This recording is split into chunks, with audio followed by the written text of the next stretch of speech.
2 ঘন্টা পরে বাংলাদেশের কোন ক্ষতিগ্রস্ত মিডিয়াকে আপনারা থামায় রাখতে পারবেন না। আমি শপথ করেছি যে আমার বুকে কোরআন নিয়ে তাইনাতের মাধ্যমে স্পষ্ট করে মুসলমান হিসাবে ওয়াদা করছি। সদস্য আমাদের, আমরা বুঝি আমাদের মনোকষ্ট আছে, এমন কোন কাজ আমরা করব না যার কাজের জন্য 18,519 জন বিডিআরের জীবন ধ্বংস হয়ে যাবার নতুন করে। আমি বারবার বলতেছি, কালকে যারা এই ধরনের কাজগুলো করেছেন আপনারা সাবধান হয়ে যান। আমি আপনাদের হাতে পায়ে ধরে বলতেছি, আপনারা আমাদের নতুন করে এই জীবনটা ধ্বংস করতে যাবেন না। প্রিয় ভাইয়েরা, আজ সকালবেলা 10 ঘটিকার মধ্যে সরকার আমাদের সাথে সাক্ষাৎ করবেন এমন একটা আশা দিয়েছিলেন প্রশাসন,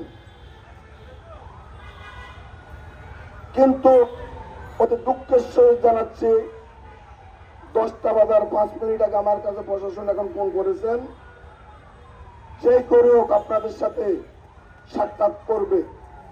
সাক্ষাৎ আজকে করবে, ওনারা একটা মিটিং শেষ করতেছে, ওটা শেষ করে তারপর ওনারা আসবেন। আমরা যখন 10টার মধ্যে আমাদেরকে যাওয়ার কথা ছিল, আমাদেরকে নেয় নাই। আমরা প্রশাসনকে সর্বোচ্চ সম্মান দেখিয়ে এবং বাংলাদেশ সরকারকে সর্বোচ্চ সম্মান দেখিয়ে আরো 2 ঘন্টার সময় আমরা সরকারকে দিচ্ছি। 2 ঘন্টা পরে বাংলাদেশের কোন ক্ষতিগ্রস্ত মিডিয়াকে আপনারা থামায় রাখতে পারবেন না। মিডিয়ার মরতে শিখেছে, মিডিয়ার মরতে শিখেছে, মিডিয়ার রক্ত দিতে শিখেছে। এক একজন মিডিয়ার সদস্য বর্তমানে এক একজন রাজনীতিবিদ হয়ে উঠেছে। এই শান্তপ্রিয় মিডিয়ার যদি একবার ক্ষিপ্ত হয় তাহলে কিন্তু সামাল দিতে পারবেন না।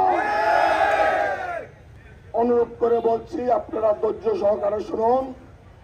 আমরা যখন সরকার থেকে এখন ফোন পেয়েছি, ঠিক 12টা বাজে, আজকে দুপুর 12টার সময় আমরা যদি কোনো সুস্থ সমাধান না পাই, আমরা জমিউনার অভিমুখে কর্মসূচি আমরা ঘোষণা করলাম।